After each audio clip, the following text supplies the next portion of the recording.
course, Jose Ramirez versus Josh Taylor for all the marbles at 140 pounds.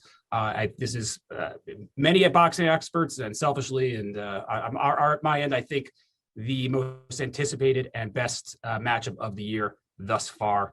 Almost an even matchup at the sports books, which says a lot about the matchup we have in hand here.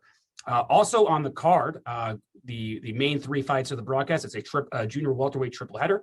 In the co-feature, we have Jose Zepeda in his first fight since his fight of the year knockout victory over Ivan Baranchyk, taking on the veteran hammer and Hank Lundy, who I know you all know very, very well from his fights against the likes of Terence Crawford.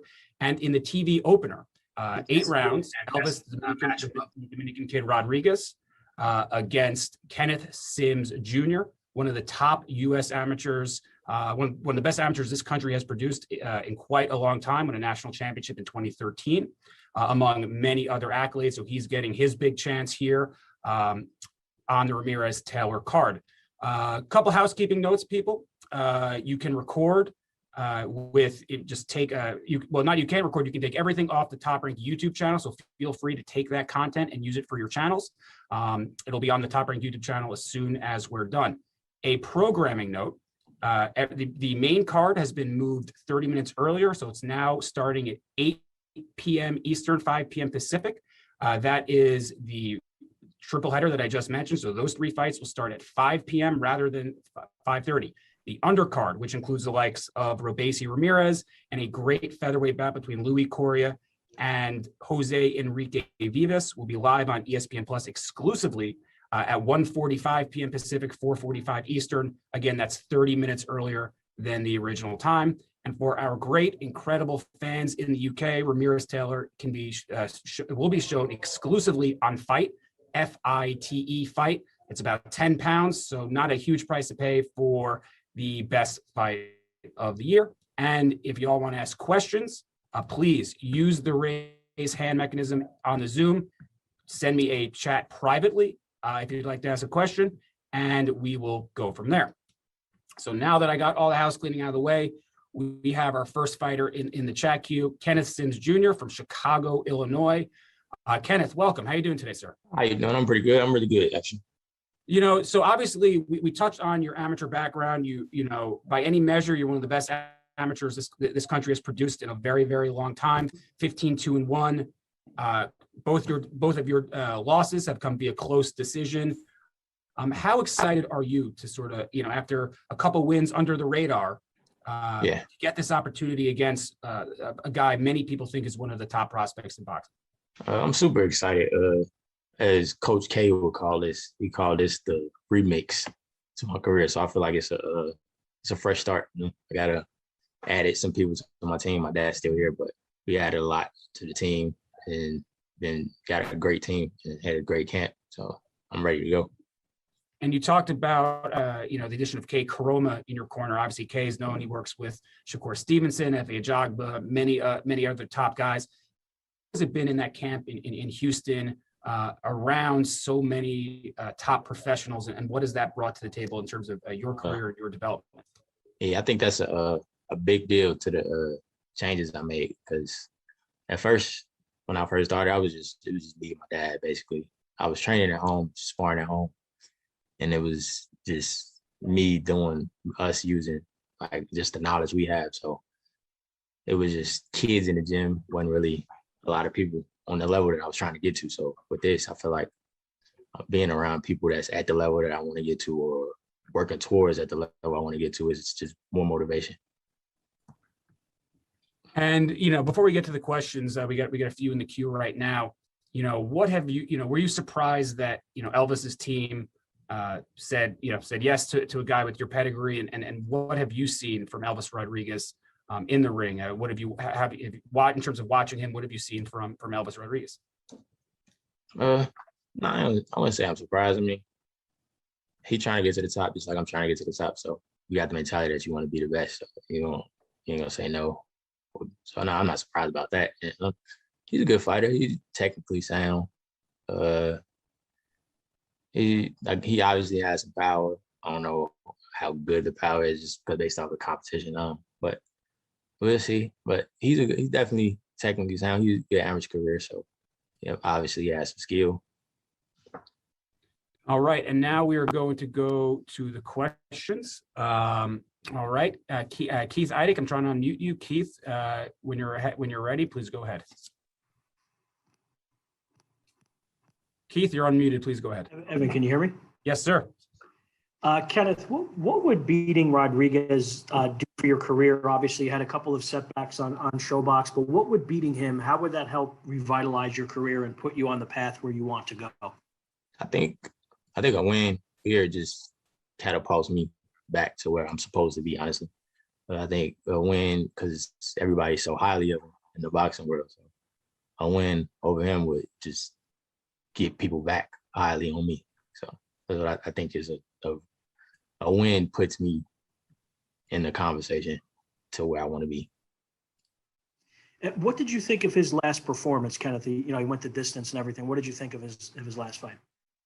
I mean, the last fight was a good measuring stick just to be able to see him go rounds and see things like tendencies and stuff. Because a lot of the other fights was short, so you won't really see too much. But the other guy, his last fight was fighting back, so you see like stuff that he's vulnerable, stuff that bothers him, and I mean, you see a lot from that last fight. You was able to see more of him than the other ones just ended quickly.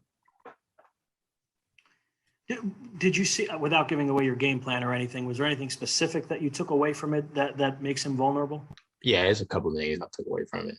I can't really say it right now, but okay, there's a couple things, more than one, that I took from that last fight. Do you think he's been overhyped to a certain extent, or how do you feel about that? No, I don't want to say that just because of the performances. I wouldn't say overhyped just because of what he's been doing to the guys in the fight, even though I feel like that's what he was supposed to do to those guys, but you do what you're supposed to do. And I don't really see it as overhyping. Okay. Thanks for your time, Kenneth. Thank you. And Kenneth, you've obviously on paper, Elvis Rodriguez is the toughest test of your career. You're a guy, obviously, when you're in the amateurs, you're used to fighting all the time. You're used to keeping active. There's been a little inactivity over the last couple of years in your career. How does someone like yourself who has that pedigree sort of overcome, the lack of activity and keep sharp, especially when you have such a big test coming up? Yeah, I think the thing with that is I don't think the ring rust will bother me at all, just because for me, I'm a person that, even though I haven't had a lot of fights over the last couple of years, I've been in the gym constantly. I've been in camp with Shakur almost every time he fought. I've been in camp with Bud a couple times, with Jerry Hurd, Josh Weir. We all, I'm always, anytime, even though I haven't had a fight scheduled, anytime they have fights, I'm going to camp with them, making sure I'm staying sharp. So, and being in there, I feel like being in there, like sparring. I spar with Shakur, but I feel like sparring with them is more experience than I get in any stay busy fights. We got a couple questions in the queue, but while we bring those up, I mean, this obviously is a card that features a lot of the top junior welterweights. You obviously got the main event, which will crown undisputed champion. You have Jose Zepeda in the co-feature. I mean, do you look at those fights? I mean, are you excited to be in a card that's sort of featuring the who's who of people in your division? And so what do you think about, being able to be up and close and see all these junior welterweights in action after your fight? Yeah, I pay attention. I pay attention to everything, honestly. It's like I pay attention to anything in boxing that's close to my weight, around my weight. I pay attention to it because I feel like I need to, because I take this boxing serious. So, you never know what happened. You never know the call you might get. You never know when you have opportunity. So if I'm prepared for it, I've been thinking about it already. I feel like it helps me. So yeah, I'm paying attention to everything. And now we go to the questions. R.L. Woodson, please. Yep. R.L., please ask your question when ready. Thanks, Evan. R.L. Woodson of Bite Down Boxing. Hey, congratulations, Kenneth, in getting this opportunity, man. Thank you. Just gonna get your thoughts on, first time out with a new coach, and you're going up against, an opponent that, as Evan just said, he's a guy with a lot of buzz around him. Just what's your thoughts on, not having a different caliber of opponent for the first time out to establish that chemistry? I don't really feel like, I don't feel like this is my first fight with Coach K, because I've known K since I was like 16 years old. So like when Shakur was getting ready for the Olympics, K had flew me out to come to train with them just because Shakur wanted me there. Like Shakur, my brother, so I trained with K like before he actually became my trainer. I had trained with him some. So this don't really feel like our first fight together. I mean, it's not our first fight together, but on this level it is, but it don't really feel like it. I feel like my dad and Kay, like when we've been in camp, they've been working like closely. So it's kind of, it's not really, it don't feel like the first time. Gotcha. Just the last question, moving over, and like you said, being in this new situation, is it what's having a greater impact for you, the culture of everybody that's involved, or specific tutelage from Coach K? It's a mixture of both, because Coach K, he makes us like, it's like say we sparring, because most of the time we sparring is 2 rings, he'll have us like help each other, in the corner. I feel like it helps you like see stuff better. Like say, if I'm sparring, Shakur not sparring, Shakur tells me stuff when I'm sparring. If Shakur's sparring and I'm not sparring, and I see something, I said to him, Jer heard it. He sees something, he'll say it to me. I see something while he's sparring, he'll say it to me. So it's a mixture of everything. So we all like, it's just like a community. It's like a family. Okay, good deal, man. Like I said, good luck. Best of luck Saturday. Thank you. Thank you, RL. And Kenneth, before you go, any final thoughts you want to give to the fans out there, media, just as we approach the crux of fight week? I mean, I'm coming to win. I'm coming to win. I'm coming to put on a show, take over the show, really. I'm ready. This is the best camp I've ever had in my life, the most professional camp I've ever had in my life. And I'm just ready to go. Well, Kenneth, best of luck this week. Thank you so much for joining us today, and we will see you in Las Vegas soon, my friend. Thank you. Thank you, Kenneth. And that was Kenneth Sims Jr., who's looking to spoil the O of one of the top prospects, soon-to-be contenders in boxing. That's Elvis, the Dominican Kid Rodriguez. Joining Elvis is a Hall of Fame trainer who knows a thing or two about southpaws that walked into his gym. I'm obviously talking about the great Freddie Roach. He's joining us on the call with Elvis Rodriguez. And everybody, we have Gardy Lopez on the line who's going to be translating for Elvis. So if you're asking a question in Spanish, please wait for Gardy to translate in English, and vice versa. If you're asking a question in English, Gardy will be translating that in Spanish for Elvis Rodriguez. So Gardy, please translate this for Elvis. Elvis, welcome today. Obviously, first off, how excited are you to be on a card of this significance so early in your career? ¿Cómo te sientes, Elvis? Saludos. ¿Cómo te sientes de estar en una cartelera tan grande tan temprano en tu carrera? Bueno, saludos. Primeramente, nada, buenos días. Y, tú sabes, súper contento y súper preparado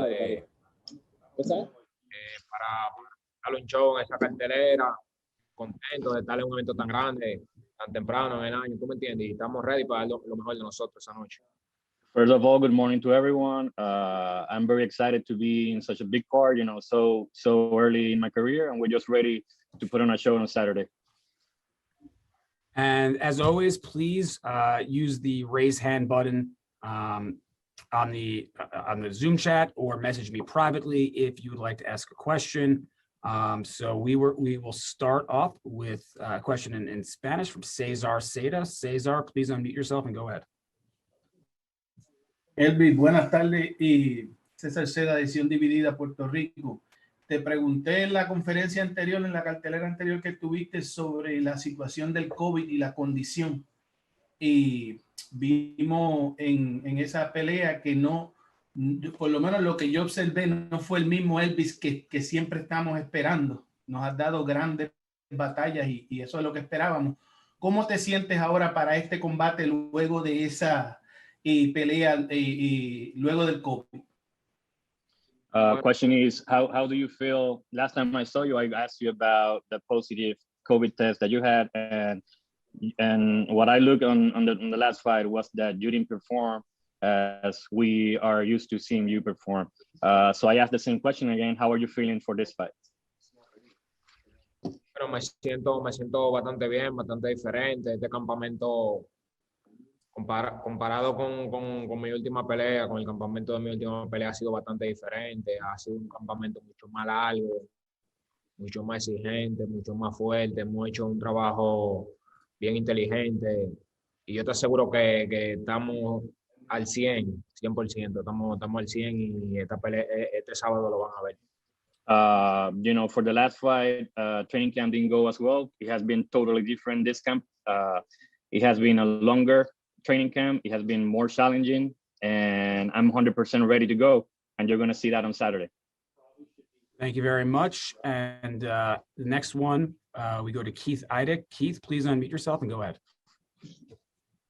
Yes, I'd like to ask Freddie, what did he see? Elvis obviously went some rounds in his last fight. What did you see from him in that fight, Freddie? And what did you like and what did you not like? I liked his last fight. I thought going the distance was good for him. I think people need to go the distance at some time. You always got tough opponents out there, and going the distance gives him a lot more experience and gives him more rounds. And I think that's going to help him along the way. Freddie, what do you think of Kenneth Sims Jr.? He hasn't really quite reached his potential that he showed as an amateur, but what do you think of him as maybe the best opponent that Elvis has fought so far? Yeah, he's one of the best opponents. He's a very good fighter. I mean, he's been in my gym. I think he's sparred with Pacquiao a couple of times and a couple of my other guys. And he's a very solid guy, and we're 100% ready for what he wants to bring. Freddie, when he sparred with Manny, I'm assuming at your gym, how did he do?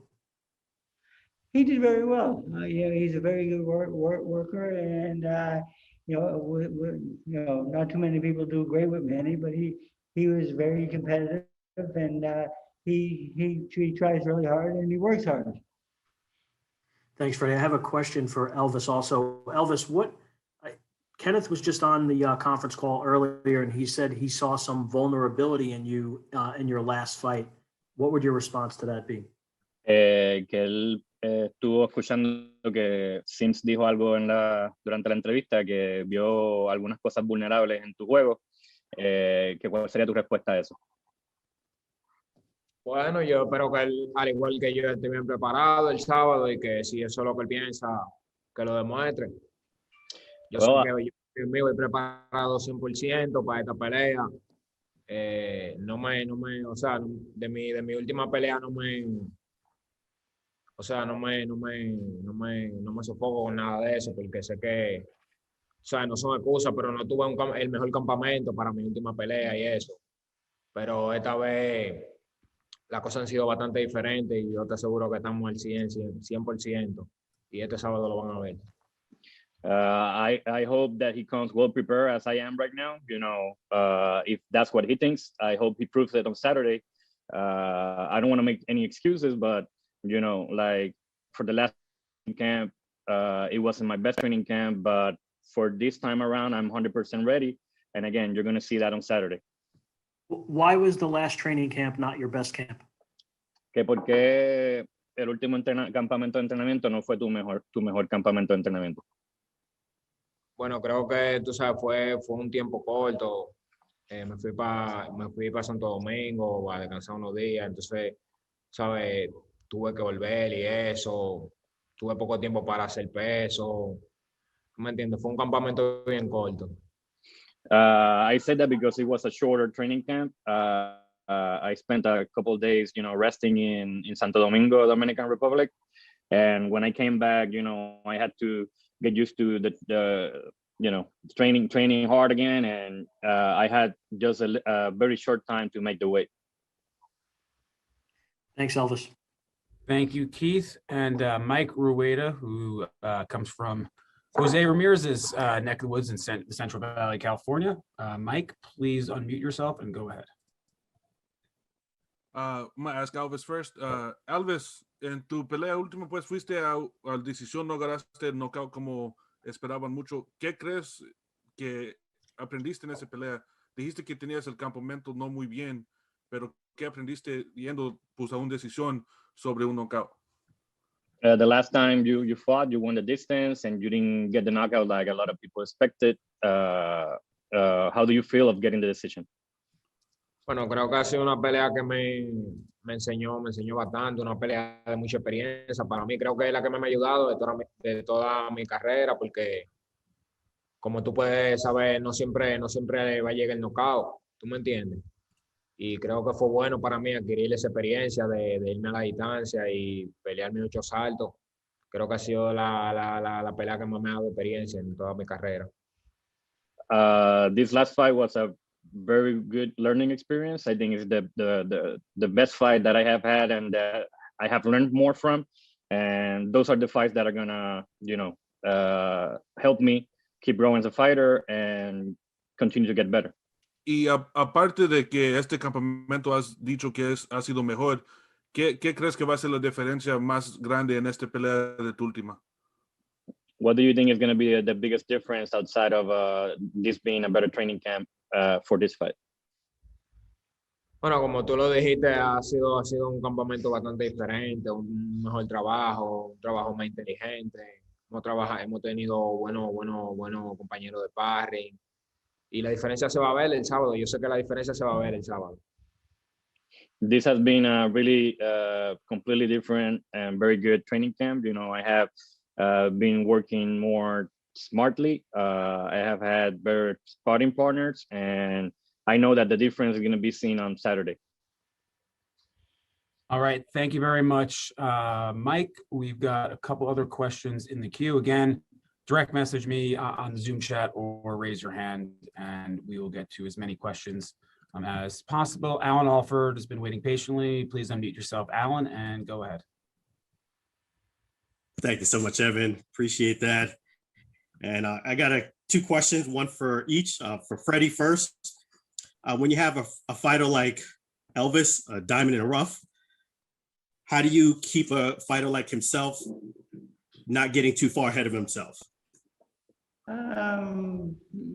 never gets too far ahead of himself. He's very consistent, and we put him in with really, really tough sparring partners along the way.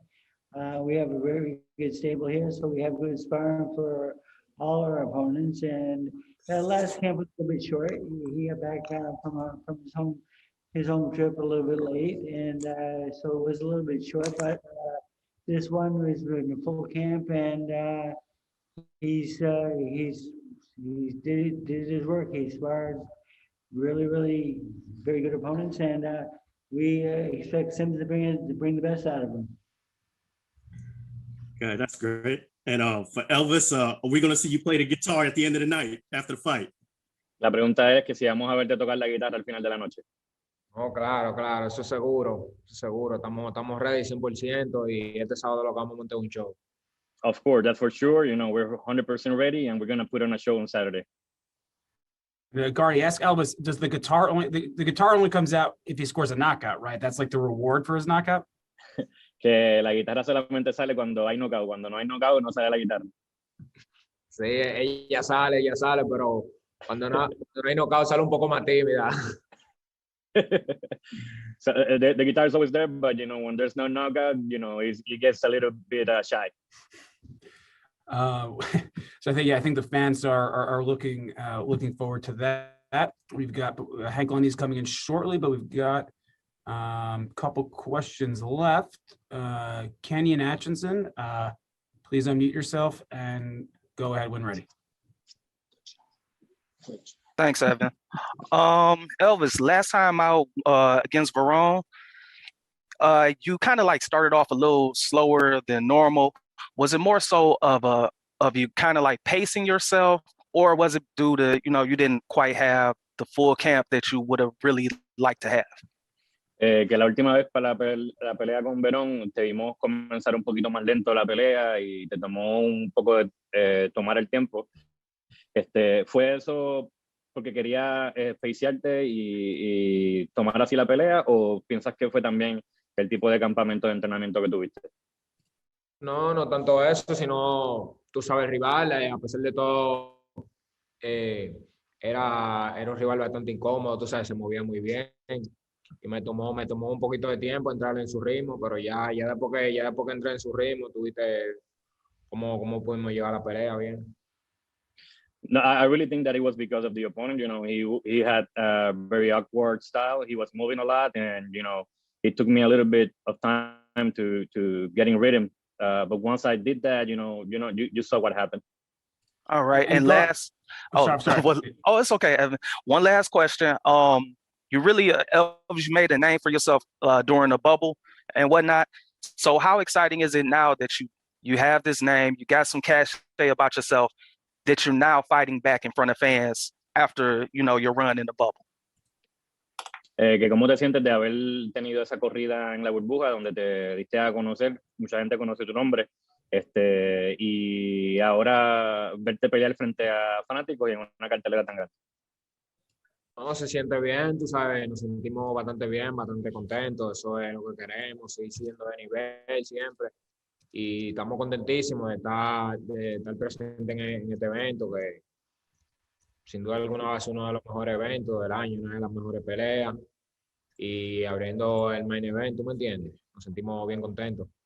We're very happy. We feel very happy with what we have done in the bubble, and yeah, right now, fighting in front of fans, that's what we want to do. We want to keep going in levels, and I feel very happy of opening up the broadcast for the main broadcast and fighting on ESPN.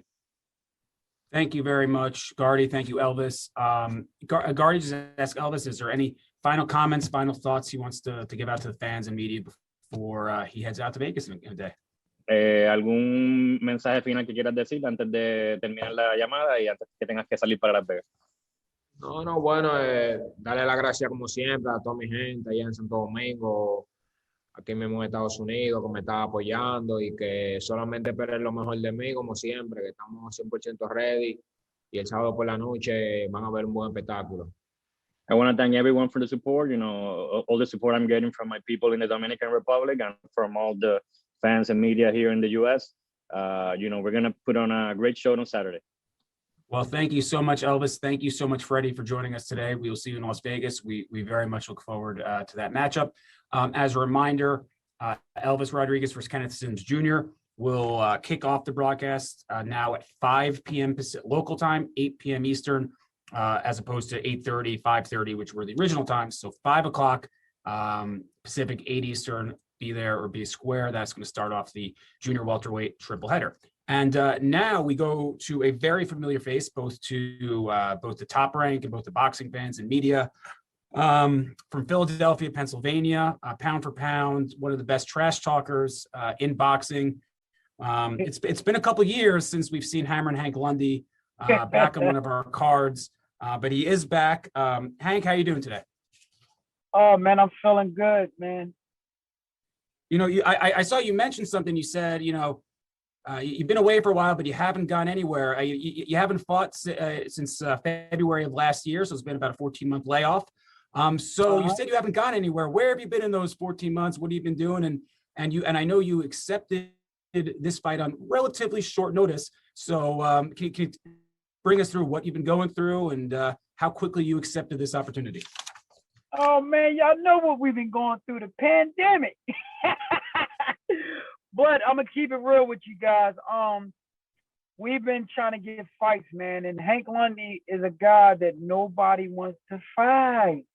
At 140, 147, 135, these guys don't want to get in the ring with me, man. I don't know. Like I tell them, scared money don't make no money, but we always ready, man. These guys scared, man. I'm like, what can you make them do? So the only thing Hank Lundy could do, like I did with this fight, stay in the gym, train.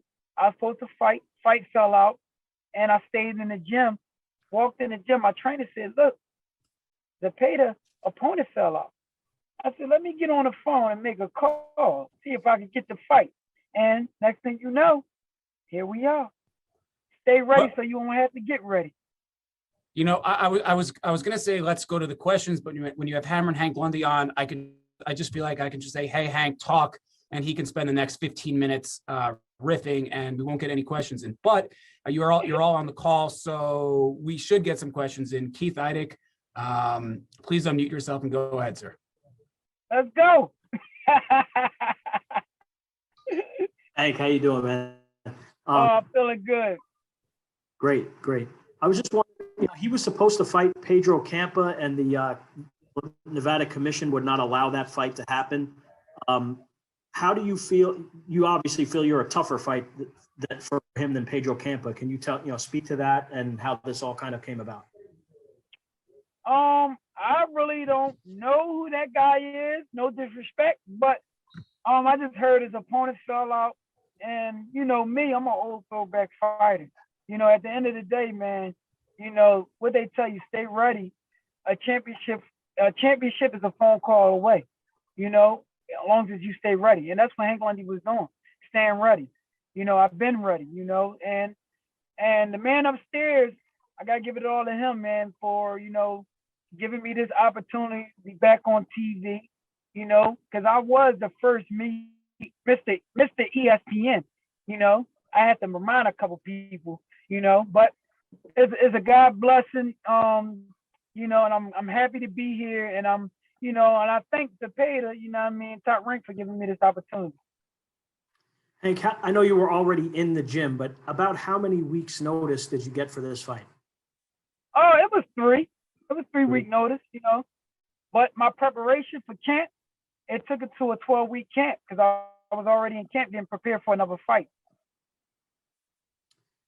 And Hank, what did you think? His last fight was, I think, one of the best fights that any of us have ever seen. I'm just wondering what your perspective is when you see a guy get up from 4 knockdowns and knock a guy unconscious. That's not really a common thing. I just wonder what your thoughts are on that fight. That's Hank Lundy. That's what Hank Lundy do. Y'all forget this is what I do, So at the end of the day, but one thing I seen in that ring, he like to rock him and sock him, but Hank Lundy got different dimensions. I could go get you. I also could box.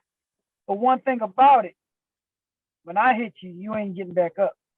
And he's a southpaw. Last time I checked, I'm 3-0 against southpaw. Thanks a lot, Hank.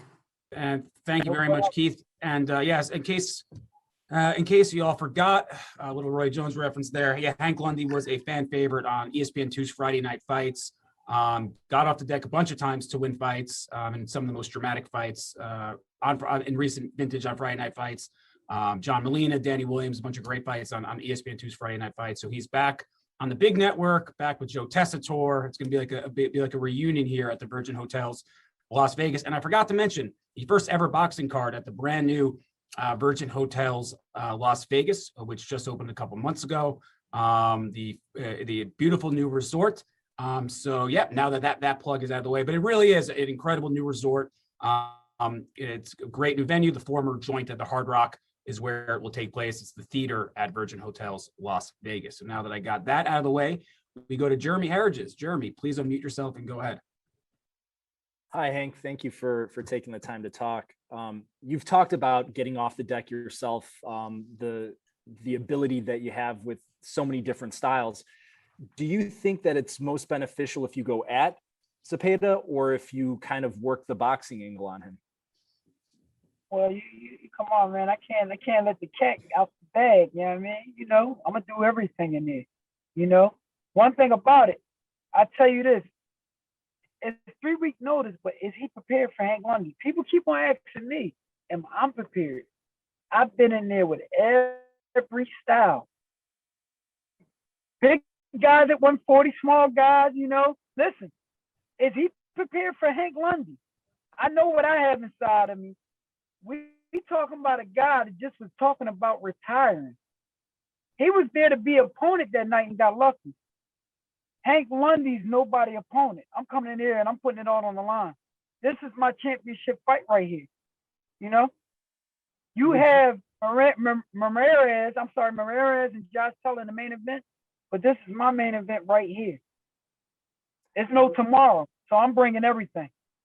I was going to ask you, kind of looking where your strengths are, looking at the total number of rounds that Zepeda's fought, I mean, he's been around for a while. He's had 146 total round, but you have 257. Is it your experience which is the X factor in this thing? It's that too, and also it has to do with your mind, your body, and what you have deep inside you to get out there and go do. And that's what Hank Lundy going to show you. Thank you, Hank. I appreciate it. Thank you. Thank you, Jeremy. I think Hank. I think we need to hire Hank as a salesman at Top Rank or something, because he can. This guy could sell hot beverages on the Las Vegas Strip during the summer, man. I'm telling you. I'm like this is the Hank Lundy I remember, man. This is the Hank Lundy we all remember. We got a few other questions here, and then Hank's opponent is going to be joining us, Jose Zepeda. J.R. Bell, please unmute yourself and go ahead.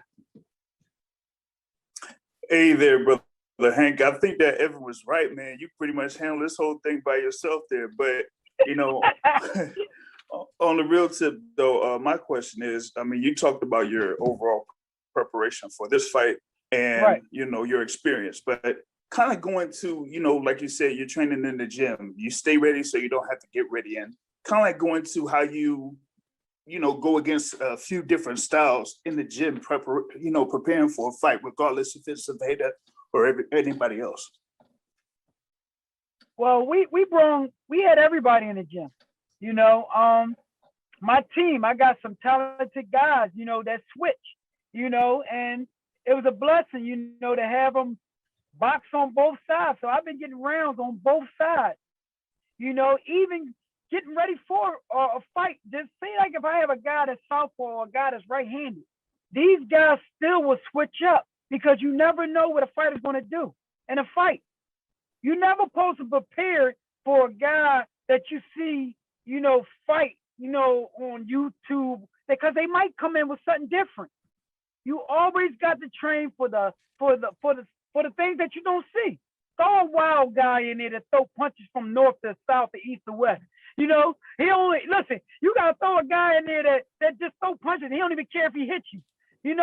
All different aspects, and that's what Hank Lundy do. Prepare for a fight. We bring everything in camp. Everything. We don't miss out nothing. We want the rugged guys that's dirty too. We want them too. We want everything. That way, fight time comes, we won't be surprised by anything because we had it in camp. And that's what Hank Lundy all about. It ain't no crying with me. We're coming in there. We're going to fight. Yeah, gotcha. It looks like it's the dirtier the when it comes to training them, man. So, hey, thanks for that, brother Hank. No problem. Thank you.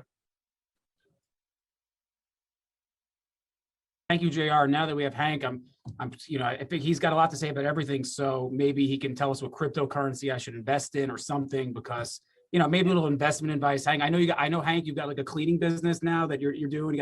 You're an entrepreneur. So if you have any investment advice, how I should diversify my portfolio, let me know, Hank. So we'll talk in the bubble, though. We'll talk in the bubble. We got a couple other questions. Alan Alford, please unmute yourself and go ahead.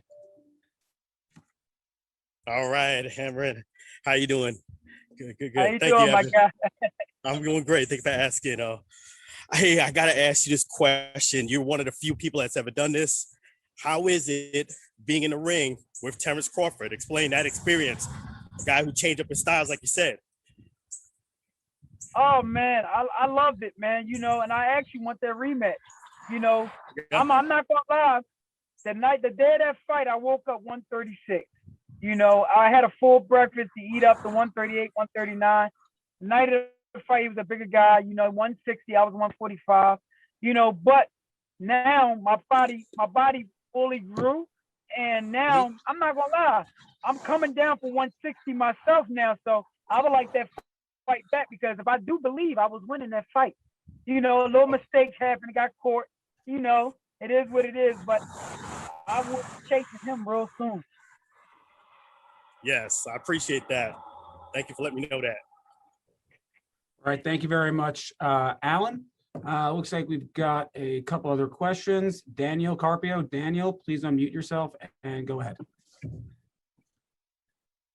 Let's say, well, thanks for taking my question out. This year has been full of like a lot of recent upsets of fighters that were looked at as far as getting late replacements in and then getting upset by them. How confident are you that you're going to be the latest late replacement upset that is going to get a surprise victory? Oh, sorry, Hank, please. You're on mute, Hank. Please unmute yourself, Hank. Go ahead. Hank Lundy, please unmute yourself. Okay, I got you. Well, I'm not really, feeding into that, man. I'm here and I'm here to fight, man. And if anybody got any doubt, Vegas got doubt, I'm gonna make you a believer. That's one thing I love, man. I love turning people into a believer. Oh, he only had 3 weeks. Oh man, Hank Lundy old. Oh, Hank Lundy washed up. But you ask these fighters when they get in the ring with Hank Lundy, it's either their career over or they never the same. And one thing about it, I'm going to be victorious, man, in this fight, man. I've been training hard. I've been waiting for this opportunity. I've been waiting to get back on TV. This is where Hank Lundy belongs. I'm ready, and I'm going to be victorious. Listen, my hand going to be raised high. And we got a couple more minutes and so as I said, with questions, please raise hand in the chat queue or just send me a direct message if you'd like to ask a question of Hank. We're trying to locate Jose Zepeda, who should be on in a few minutes. I mean, Hank, obviously you've sort of hopped around from 35 to 40 and back, and you mentioned you'll find anybody at 35, 40, or 47. But obviously you're best known for your fights at 135. Does the weight class really matter to you? I mean, does it worry you at all when you're going against a world-class top 5 guy at 140 pounds, or do weight classes not really matter to you? No, it don't matter. At the time it was all timing, and that's where my body was at. But now, I'm not gonna lie, I grew out of 135, and I held it down. I've been a professional for about 15 years, making 135. Generally, these guys don't do that. If you look at their track record, after like 5, maybe 4 years, these guys jump up to another weight class.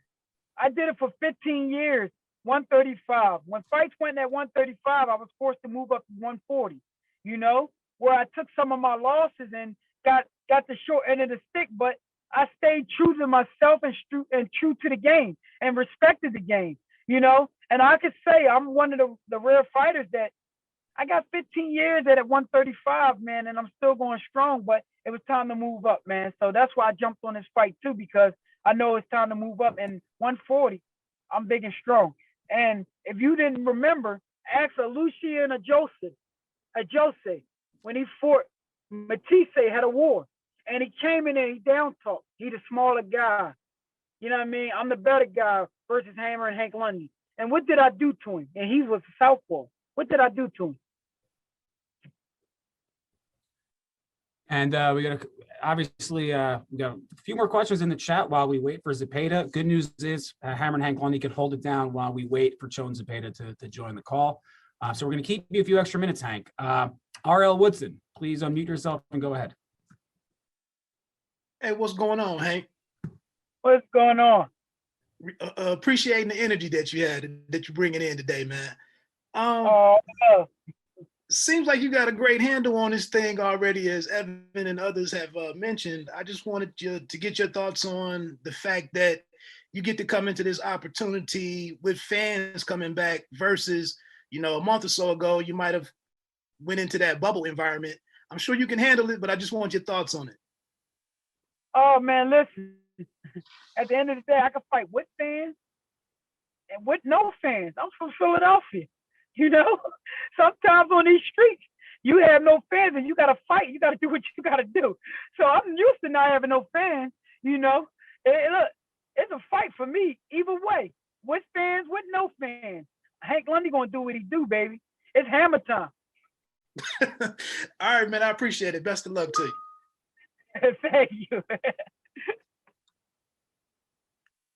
All right, let's see here. Looks like we might have a couple other questions coming in, but while we wait, Hank, looking back, you talk a lot. You talk a lot, and I go back to the Terence Crawford fight. You talked a lot before that fight, but what did you take back from that experience against Terence Crawford? I mean, I know it was 5-6 years ago, but you still, after that fight, you remained as confident and bold as ever. What do you remember from that experience 5-6 years ago, fighting a guy that would go on to be, pound for pound, one of the best fighters of his generation? No love lost. I was doing my job, man. One thing about it, in this sport of boxing, man, if you not studying from all these greats that been in the game and taking little pieces and molding your own self to being something great or to being a legend, what you in the game for? At the end of the day, you always supposed to ruffle your opponent's feathers. You got to ruffle them feathers, baby. But it was all love, you know what I mean? It was practice, you know what I mean? And no love lost. Proud of Terence Crawford, what he's doing in the sport, man. One of the pound for pound best, you know what I mean? But, I still want to get back in there and dance again. And again, Hank, before we let you go, right? Any final words, final thoughts that you want to tell to the media and the fans? Oh, I'm gonna put it like this, man. The media, the fans, Hammer and Hank, thank you from the bottom of his heart, man. Like I tell y'all, it ain't over. It ain't over. I got 5 more years, 6 more years in me. Listen, I thank y'all for rocking with Team Hammer, pushing me, showing me love, the boos, the cheers. I fight for y'all, man. And in Top Rank, after the fight, if you want to come sign Hank Lundy, we open to it. You need to show him, man. Somebody that's going to fight, a real fighter. You know what I mean? But I thank Top Rank for giving me this opportunity. I thank my promotion, my promoter, D-Lee Promotion, and my manager, my team, man, everybody been excellent. We ready for this point, man. Top Rank, I thank all you guys, it's going to be a fun night, man, come, May 22nd, man, not only for Top Rank, not only for ESPN, for everybody around the world, man, get to see Hammer and Hank back on the tube and back in my home on ESPN. I love y'all and I thank y'all. And listen, Hammer and Hank coming to a city and town near you. Watch out, it's Hammer time. Thank you, Hank. And when you're done with this boxing, you definitely have a future as a politician, because you can filibuster with the best of them, my friend. We are going to thank you for joining us, Hank. We are going to take a quick pause right now while we wait for Jose Ramirez. So everybody, please hang on, and we will be back with you shortly. Thank you.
much for your patience and welcome back. Jones Zepeda got a little tied up, so we are going to go right to the main event of the evening. He is a 2012 United States Olympian. He is 26-0, 17 knockouts, WBC, WBO junior welterweight champion of the world. He is also attempting to become the first man of Mexican descent to be undisputed champion here in the four-belt era. Of course, I'm talking about Jose Carlos Ramirez from California's Central Valley, proudly representing California's Central Valley, where he has done so much great humanitarian work over there. So Jose, welcome. Thank you for joining us today. And can you just first start off with, now that it's fight week and now that you're 4 days away, how real does this fight feel? I mean, now that we're in fight week and we're in the crux of everything. Yeah, it's exciting. It's exciting, and again, I'm taking things day by day, and making sure everything, my body, my recovery, my weight's good, and I feel really composed. I feel like I trained really, really good. Training camp went the best way it could have gone, and I did everything as perfect as I could, and we're ready. We're ready to just go in that ring Saturday night and perform. It's gonna be a great fight. And we have a lot of questions in the queue, so I'm going to try and get to as many people as I can, but obviously Jose's got a schedule to keep, so we can't keep him here forever. We will start with Keith Idek. Keith, please unmute yourself and go ahead. Hey, Jose. I was just wondering, when you fought Jose Zepeda, obviously it was a close fight, southpaw. What did you learn from that fight? Not that they fight necessarily the same way, but what did you learn from that fight against a southpaw that you can apply against Josh Taylor? Well, Jose Zepeda, he's a southpaw, but he's a very crafty, difficult style. He's really low, and he comes in a way, he was a little careless in the way he walked. He came in, and I got caught with a couple headbutts. And I myself like to fight low sometimes, but his style was a little difficult, more than what I expected. But I faced many southpaws in my career as an amateur and my professional level. So him and Taylor are completely different fighters. Is Zepeda trickier than Taylor, or vice versa, or how do you look at it?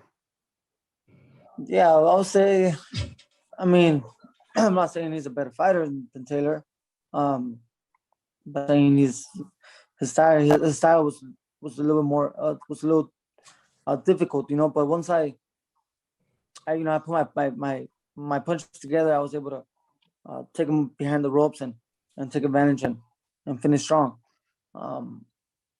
But Taylor's taller. Taylor, he's more of a in and out boxer. He could let his punches, go on the inside when he faces opponents that try to come in the inside, but they're completely different. And just one last question, Jose. Obviously, if Zepeda wins on Saturday on the undercard and you win, he's a mandatory for you to fight him again. What do you think about a potential rematch against him at some point? Yeah, why not? I wouldn't care.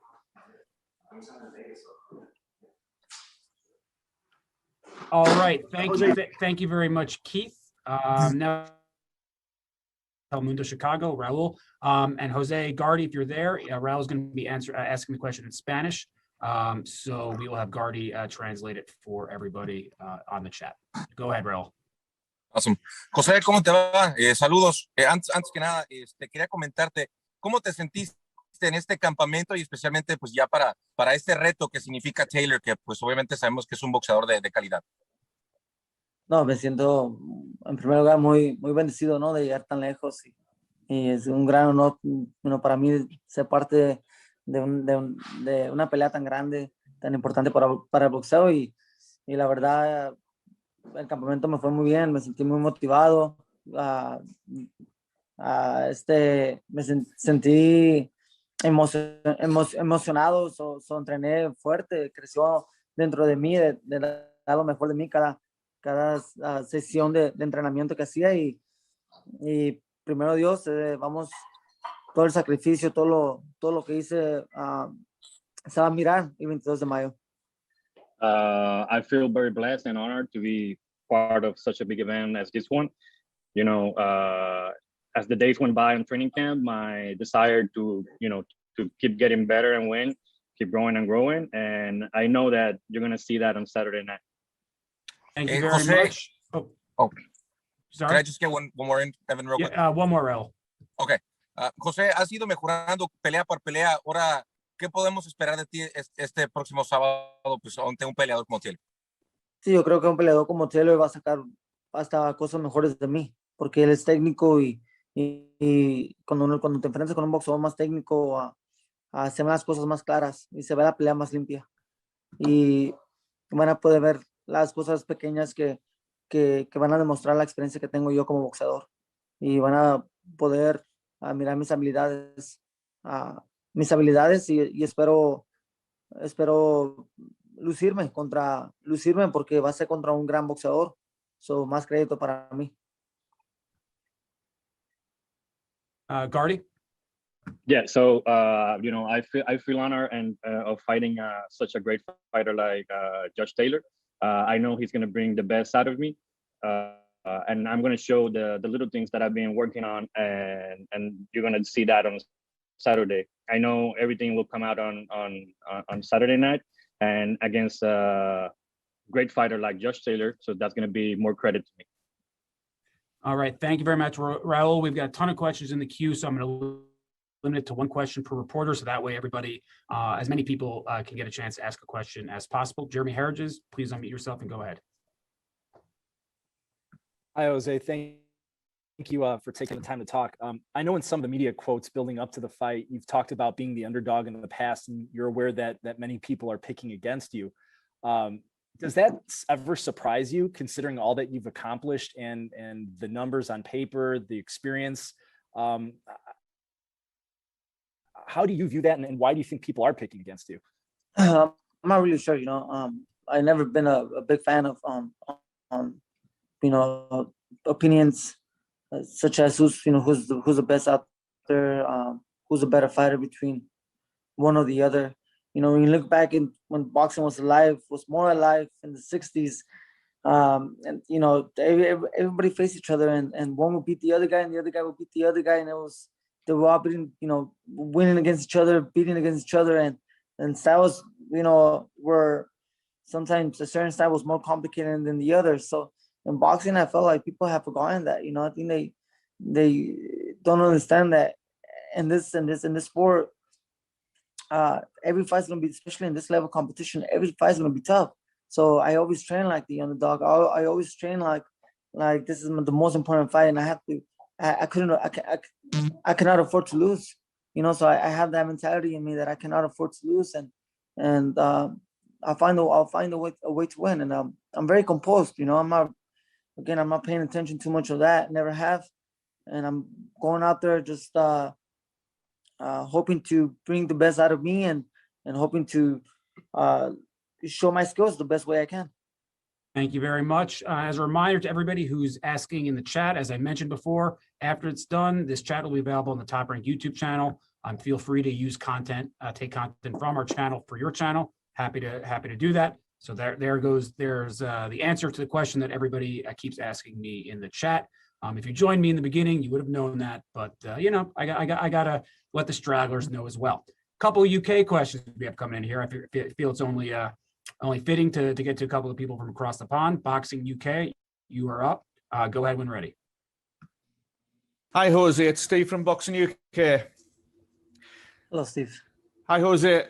Obviously, over here in the UK, Jose, everybody knows an awful lot about Josh Taylor, and we can make an argument as to why Josh will win on Saturday. What can you tell us about you, and can you tell UK fans why you'll be the best man on Saturday? One thing, I've been preparing for this fight all my life since the age of 8 years old.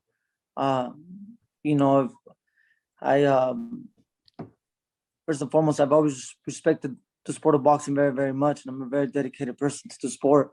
I also respect the sport and everyone who participates in the sport of boxing, including all my opponents.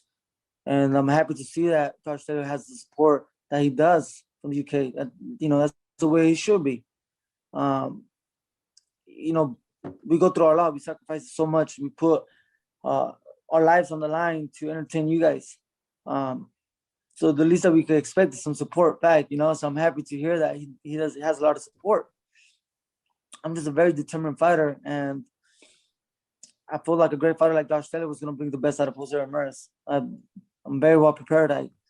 I'm very confident with my skills. I'm a man of faith, and I'm gonna push myself, and I'll find a way to win on Saturday, May 22nd. Thank you, Steve, from Boxing UK. We go back to the UK. A lot of Brits, a lot of Scots here in the chat, as to be expected. Jonathan Nagyoff, please unmute yourself and go ahead. Very nice looking lounge chair you have there, Jonathan. More comfortable than when I'm sitting. So good work on the lounge chair, sir. Go ahead. Hi, Jose. Josh has spoken of sort of the significance of winning this fight, not only becoming undisputed champion, but emulating what Ken Buchanan did as a Scotsman. For you, what is the significance not only of winning this fight, but other than just the belts? Yeah, this is a fight that's gonna bring a lot of glory to myself, to my family, and it's gonna make me the first Mexican fighter, Mexican descent, Mexican American fighter to become undisputed world champion in the history of boxing. So this is a historical fight for me as well. This could open up doors for the Hall of Fame for me in the future. This is something that that will put me in the books as one of the best to ever put some boxing gloves. This is a big fight for me, and it's a fight that not only brings glory to the Mexican people in Mexico, but also to all the hardworking immigrants in the United States, as I'm a proud immigrant myself. And thank you for that. And we'll go to our next question in a second. As a programming reminder, both episodes of Blood, Sweat, and Tears, Ramirez versus Taylor, are now available on Top Rank's YouTube channel. They both premiered on ESPN2, so that's a two-part behind-the-scenes look, 24/7 style of this matchup. So please give that a look. And as mentioned, this camp, Jose obviously is the son of farm workers, worked in the fields himself growing up in Central Valley. And during this camp and during the pandemic, he's done a lot of work out in the community, both to give the farm workers supplies and things they needed to get through the pandemic, and is working with local leaders and politicians to inform farm workers about the importance of getting vaccinated and keeping that community safe. So a couple of things Jose has been working very closely on in this camp. So he's fighting for a lot, fighting for his Mexican people, fighting for his people in the Central Valley, as he always does. So we are going to go now to Jose Camarillo. Jose, please unmute yourself and go ahead. Sí, ¿qué tal todos? Hi, everyone. Para José Carlos Ramírez, está rodeado de familia michoacana. Eso es el nombre aquí de una banda no muy bien vista, o sea, gente que no es buena, pero en este caso la familia michoacana, me refiero a que los García, desde su papá, todos ellos están arropándote. Eso es una inspiración más que sea que el papá de ellos, de los García, también sea inmigrante, que tus papás son inmigrantes. Lo mencionaste tú ahorita, que eres un orgulloso hijo de inmigrantes. ¿Qué me puedes decir esto en cuanto a que te sirva a levantar más tu espíritu para la pelea? What can you say about getting the support of the Garcia family, from Robert to Big G, everyone supporting you, and also they also becoming from immigrant parents like yourself? Do you think that's gonna lift you up with that support to get the big win on Saturday? Sí, la verdad, para mí es un orgullo. En primer lugar, es un orgullo llevar la sangre que llevo yo.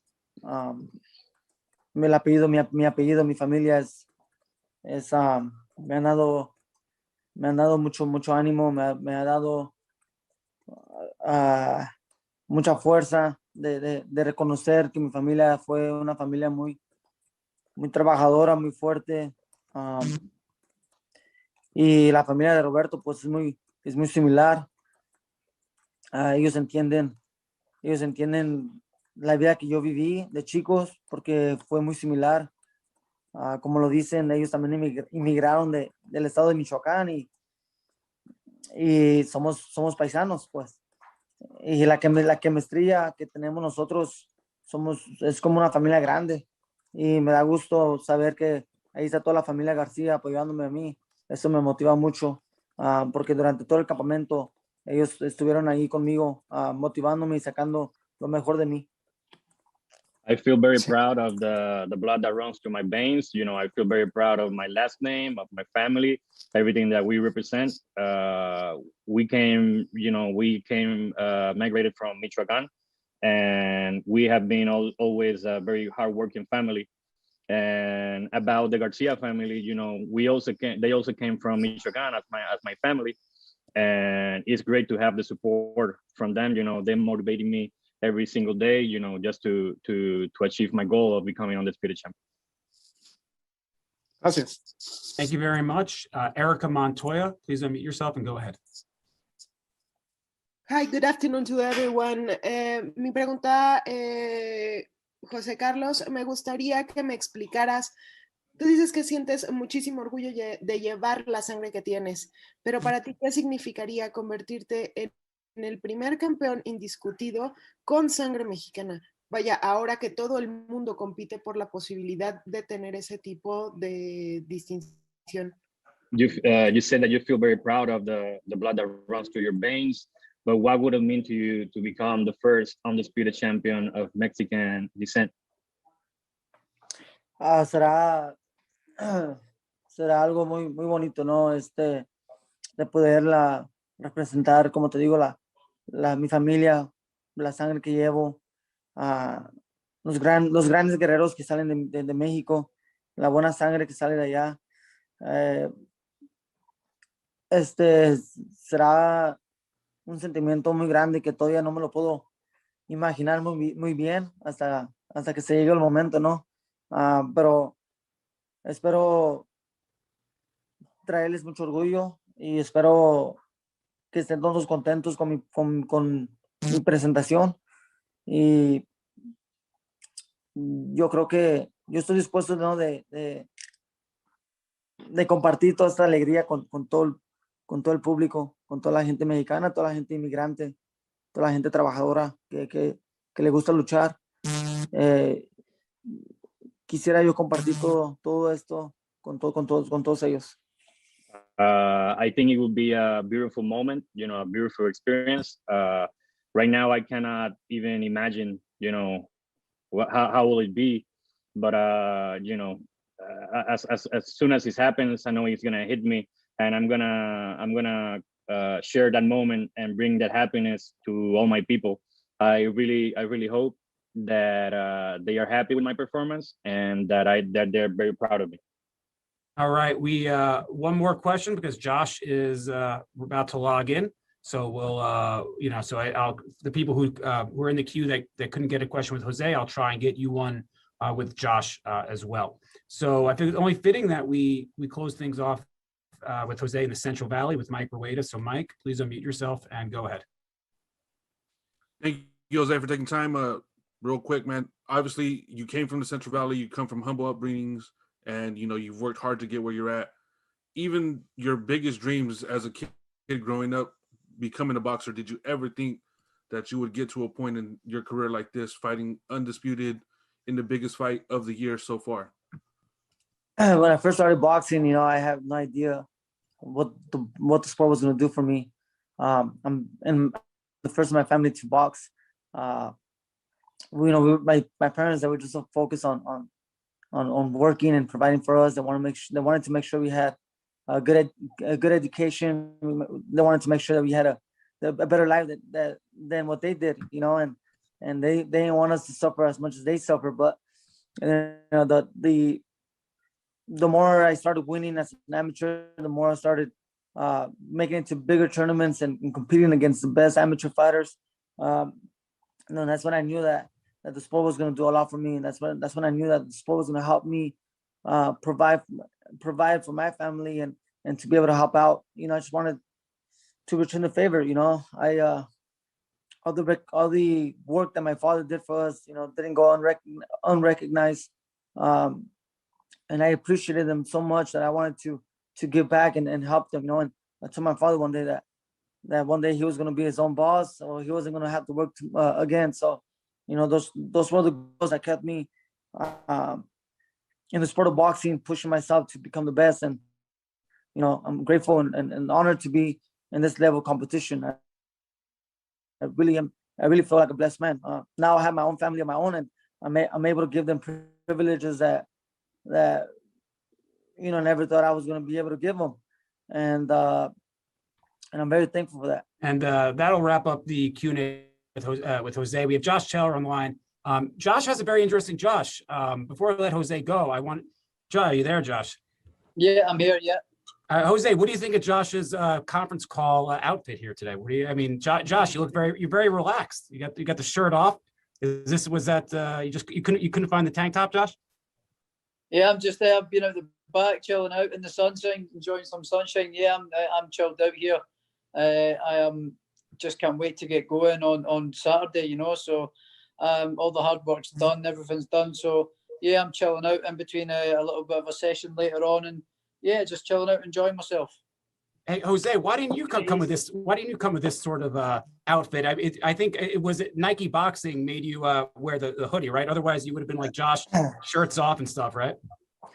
No, I'm just comfortable. We got the AC on. It's and it's a sunny day here in Riverside, but I'm inside, I'm indoors, and I wanted to be comfortable myself with the sweater. But there's times that I take off my shirt and just be relaxed. There's nothing wrong with that. Well, listen. I think Jose's saving that for the weigh-in. Jose, yeah. Any final comments? I'm just at the back here trying to get a good tan. That's all it is. there's nothing wrong with that, man. Well, Jose, you're from the Central Valley where I'm like pale blue. I'm like a bottle of milk. I need to get some color before I go back to Scotland. Yeah. So Jose lives in the Valley where it's sunny about 340 days a year. Josh is from Scotland where it's sunny, about 34 days a year. So he's got to get the tan in before he heads back to Scotland. Enjoy the sun, definitely. Well, listen, Jose, thank you so much for joining us today. We're all looking forward to Saturday night. We'll let you run, and we will see you in Vegas. Thank you, Jose. All right, brother. Take care. And now we are joined by the Tarden Tornado, Josh Taylor, who is going for a little history of his own, looking to be the first Scottish man to become undisputed champion. And if I'm not mistaken, he would be the third fastest to undisputed status if he were to win on Saturday. Josh, how you doing today? And same question I asked Jose. Now that it's fight week, does it feel like more real now that it's fight week? You're here in Vegas, and we're only a couple days away. No, I'm nice and relaxed. Listen, I'm totally relaxed about this week. I couldn't be any more prepared, any more mentally and physically prepared. I've prepared to the best of my ability, so I'm nice and relaxed. I'm not wasting any energy on thinking about the fight and thinking about that. It's just another day at the office on Saturday. It's just another day at the office with a lot of city eyes on me. But I am totally confident in this fight. So no, I'm not feeling the bit between my teeth and getting anxious. I'm totally relaxed, as you can see. So I'm totally relaxed and full of confidence going into this fight. So I'm just taking it as it comes and enjoying the ride. And we're going to start with the questions. Keith Eidick. Keith, please unmute yourself and go. Hey, Josh. The last time that Jose Ramirez fought a southpaw when he fought Zepeda, a lot of people thought that he lost the fight. I'm just curious what you thought of that fight, and maybe how he. I know you don't fight the same way, of course, as Zepeda, but how he fared against the southpaw. Josh, please unmute yourself. Josh, sorry, you actually muted. Yeah, there you go. Yeah, I thought that Ramirez was very, very fortunate to come away with that decision. I thought that I personally scored it 8-4 to Zepeda when I watched it. But you know, it is what it is. You know, it's past. We're here, there, done it. He got the result that he was looking for. You know, and that's the past is the past. I'm not really too interested in what he's done before. It's all about Saturday and things that I've seen and holes in his game and things like that that I think I can exploit on Saturday. So I'm not too fussed about dwelling on past fights. Just in general, Josh, do you think that he's vulnerable against southpaws? I think he's vulnerable, full stop. I think he's going to be quite easy to find. I don't think I'm going to have to go looking for him to hit him. That's for sure. I know his styles come forward, so it's got the makings to be an absolute barn burner fight, you know, because he comes to fight and I come to fight. So it's going to be a good fight for sure. Thank you, Keith. Now we go to Jeremy Harridges. Jeremy, please unmute yourself.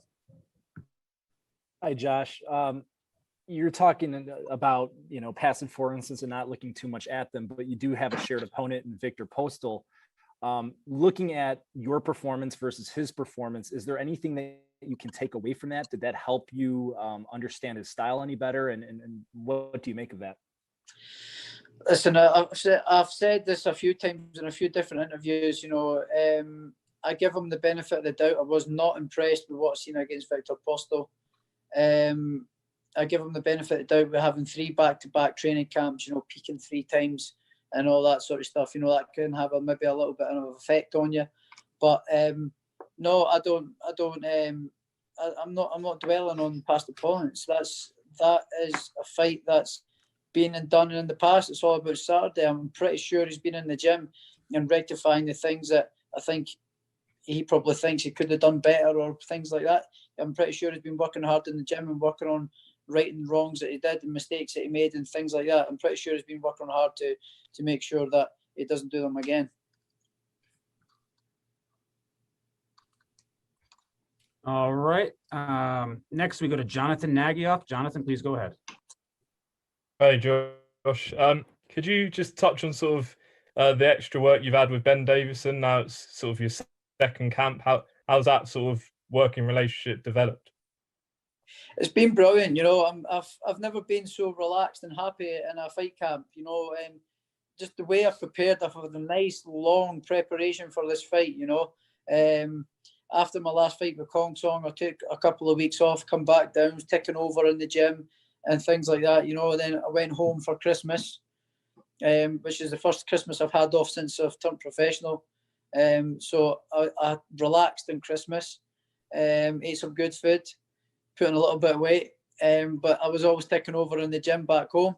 And then as soon as New Year happened, I was right back down to London and gym and training again. So I've been in a long preparation for this fight, a long camp. We've trained diligently and sharply, and we've got a great game plan going ahead this Saturday. And the relationship with Ben is just it's brilliant. You know, it's not only a boxer trainer relationship, it's also a friendship as well. You know, he's a real good guy, with that respect there, that when we go into the gym, he's the boss, you know. So yeah, it's very good, and we're happy where we're at and the way things have went. Best of luck, Josh. Cheers. Thank you, Jonathan. Boxing UK, please unmute yourself. One question, and go ahead. Boxing UK, please unmute yourself. Going once, going twice. Hi, Josh. It's Steve from Boxing UK. Hello, Steve. Hello, mate. Josh, last time we spoke was just before the World Boxing Super Series final. Will that final, the experience of that huge event, help you this weekend, do you think? And if you win, do you want to be in the pound-for-pound conversation at last? Well, I'm in the pound-for-pound conversation. I should already be there. I think I'm ranked number 9 with the Ring magazine. Which is good, you know, which is brilliant. You know, but like I say, I'm not one for getting awards and accolades and things like that. I'm not really too fussed, you know, but I let the performances and stuff speak for themselves. You know, I'm used to the big stage. You know, I've been on the big stage since 2010. I've been used to big stages with the Commonwealth Games, then the Olympics in 2012, then World Championships, European Championships, then the Commonwealth Games again in my home country in Glasgow winning the gold medal, you know. And then I've been also involved with Carl Frampton's undercards. On my debut, it was on a big card. Then the two fights with Leo Santa Cruz. I've also been involved in a few big fights myself now as well. So I'm used to the big stage. It does not faze me at all. If anything, I thrive under the big lights and the big stage, and it's what I live for. You know, I'd actually hoped that this fight was at full capacity. You know, like in Texas last week, we watched in Texas last week, 73,000 fans at a match, no restrictions, no masks, no social distancing, nothing. You know, why can't they do it here? It seems to be working in Texas. It seems that we should be taking that approach everywhere else as well.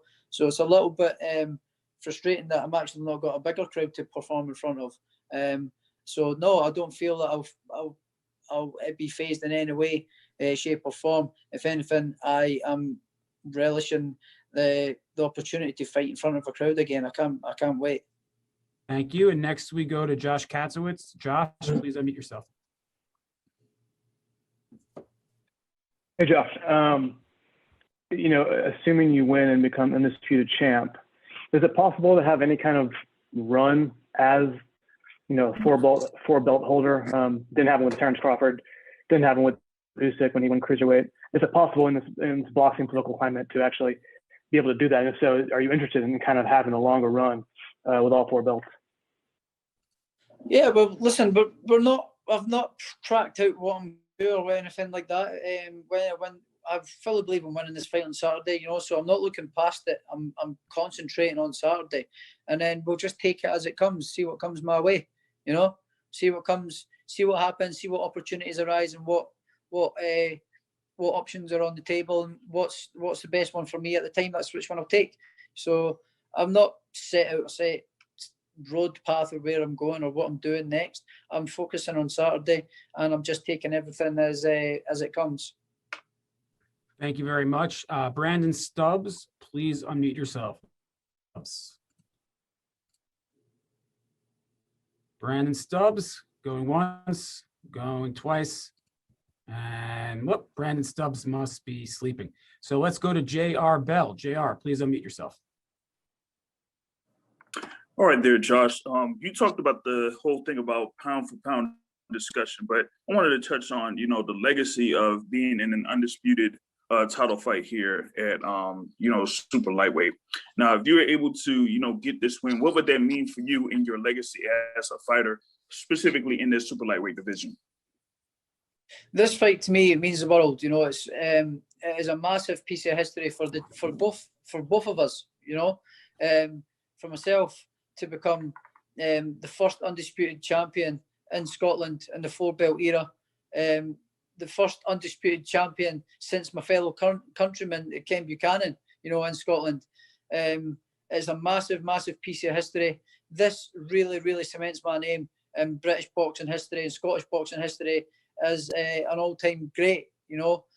So this really cements my name in the history books and in the legacy books, being a great fighter. So it means a lot to me, this fight. This fight means everything to me. I mean, I've prepared so well and so long and so hard for this fight, to win this fight, to achieve this.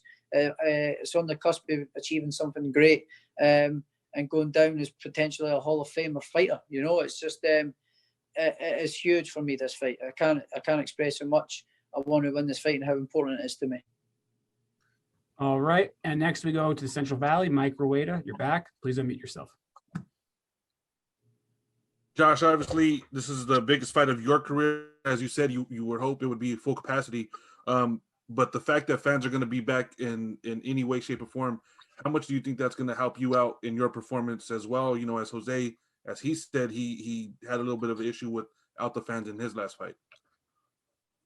Yeah, it's going to be great, you know, because the fans there give you that extra little bit of butterflies, a little bit of, you know, pre-match jitters, because there's fans there watching you. They create an atmosphere, they make noise, and they make the event bigger and better and special, you know. So it gives you that little bit of butterflies, because there's fans there watching. There's going to be making an atmosphere. They're going to be either singing or booing, or and it gives you that little bit more fire and determination and butterflies in your stomach.